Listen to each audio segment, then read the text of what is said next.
ശ്രീലളിതാ സഹസ്രനാമം. ഒന്നാമത്തെ നാമം ശ്രീമാതാ. വ്യാഖ്യാനം തിരുവാലി വള്ളിക്കാട്ട് നാരായണമേനോൻ. പുനഃസംസ്കരണം professor KV Dev. Publisher Mata Amritanandamayi mission trust. Sri Lalita Sahasranamam ആരംഭിക്കുന്നത് ഈ നാമത്തോടെയാണ്. വിവിധ അർത്ഥങ്ങൾ ഇതിലടങ്ങിയിരിക്കുന്നു. സ്ത്രീത്വത്തെ ആദരിക്കുന്നതാണ് ഭാരതീയ പാരമ്പര്യം.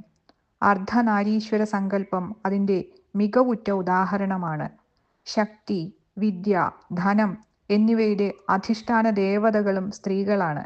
പരാശക്തി, സരസ്വതി, ലക്ഷ്മി. പ്രപഞ്ചത്തിൽ ഏതിനും ഒരു ജനയിത്രി വേണം. ആ ജഗന്മാതാവിനെയാണ് ആദ്യ മന്ത്രം സ്മരിക്കുന്നത്. മഹിമകൾ നിറഞ്ഞ അമ്മ ശ്രീലക്ഷ്മിയും സരസ്വതിയുമാകാം. ഐശ്വര്യത്തിനും അറിവിനും അമ്മയായവൾ.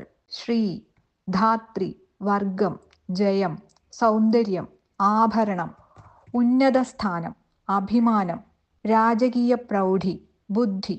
വിവിധ കോശങ്ങളിൽ കൊടുത്തിട്ടുള്ള അർത്ഥങ്ങളാണിവ. അവയ്ക്ക് മുഴുവൻ ജനയിത്രിയായവൾ. ശ്രീ എന്ന പദത്തിന് ആദ്യ എന്നും നിർവിഷം എന്നും അർത്ഥം. വിഷമുണ്ട ശിവന് ദേവി നിർവിഷമായി ഭവിച്ചു. പ്രപഞ്ച കാരണമായ ആദ്യ സ്പന്ദവും ദേവി തന്നെ.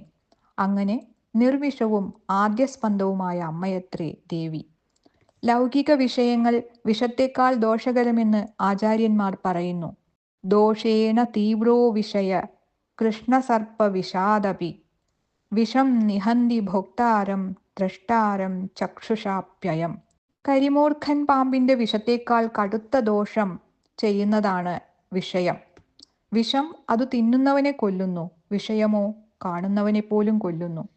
ദേവിയാകട്ടെ നിർവിഷമായ അമൃതസ്വരൂപിണിയും. മാ എന്നതിന് അളക്കുന്നത്, പരിച്ഛേദിക്കുന്നത് എന്നർത്ഥം. ശ്രീയെ, ലക്ഷ്മിയെ പരിച്ഛേദിക്കുന്ന ശക്തി. താ എന്ന പ്രത്യയം അതോടുകൂടിയത് എന്നും ഗ്രഹിക്കണം. പുഷ്പിതം, പുഷ്പങ്ങളോടുകൂടിയത്. അതുപോലെ ലക്ഷ്മിയെ പരിച്ഛേദിക്കുന്ന ശക്തിയോടുകൂടിയത്.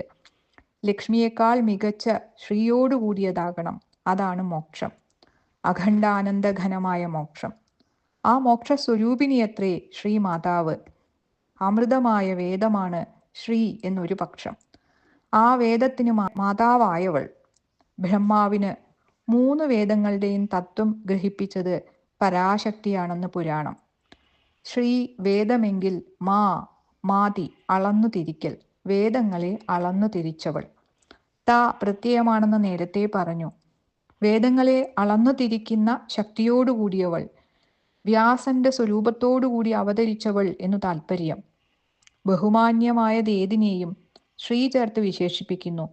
ശ്രീനാരായണൻ, ശ്രീകൃഷ്ണൻ, ശ്രീരാമൻ, ശ്രീശങ്കരൻ, അങ്ങനെ എല്ലാവരാലും അഭിവന്ദിക്കപ്പെടുന്ന മാതാവ് ശ്രീമാതാ. ശ്രീ എന്ന പദത്തിന് സാന്ദർഭികമായി ചക്രം എന്ന അർത്ഥമെടുക്കാം. എങ്ങനെയെന്നാൽ ശ്രീ ഒരിടത്തും തങ്ങുന്നതല്ല, ചുറ്റിത്തിരിയുന്നതാണ്. ചുറ്റിത്തിരിയുന്നതാണ് ചക്രം.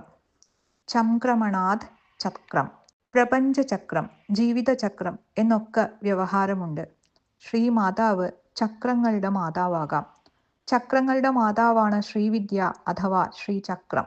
ശ്രീമത്തായ ചക്രം ശ്രീചക്രമെന്നും ശ്രീയാകുന്ന ചക്രത്തിന്റെ മാതാവ് ശ്രീമാതാവെന്നും ഗ്രഹിക്കാം. ശ്രീക്ക് പ്രപഞ്ചം എന്ന അർത്ഥമുണ്ട്. അവിടെ പ്രപഞ്ച മാതാവ് എന്നാകും വിവക്ഷ. ഈ നാമം ബീജാക്ഷരങ്ങൾ അടങ്ങിയ മന്ത്രമത്രേ. അതിൻ്റെ രഹസ്യം ഗുരുമുഖത്ത് നിന്ന് അറിയേണ്ടതാണ്. യഥാർത്ഥത്തിൽ വിദ്യ ഏതും ഗുരുവിനോട് ബന്ധപ്പെടുമ്പോഴാണ് വിളങ്ങുന്നത്, വിശേഷിച്ചും ആധ്യാത്മിക വിദ്യ. ഈ വ്യാഖ്യാനം സാധകന്മാരെ ലക്ഷ്യമാക്കിയുള്ളതല്ല, സാമാന്യ ജിജ്ഞാസുക്കളെ ലക്ഷ്യമാക്കിയുള്ളതാണ്. ഒരു കാര്യം കൂടി വ്യക്തമാക്കി ഈ നാമം സമാപിപ്പിക്കാം. 999 നാമം ശിവശക്തി ഐക്യരൂപിണി എന്നതാണ്. ശിവശക്തി ഐക്യമാണ് ശ്രീചക്രത്തിൻ്റെ രഹസ്യം.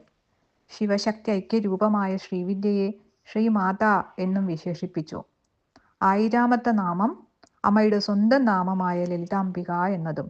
അപ്പോൾ 1000 നാമങ്ങളുടെയും സാര സംഗ്രഹ രൂപമാണ് ശ്രീമാതാ എന്ന മന്ത്രം എന്നും മനസ്സിലാക്കാം.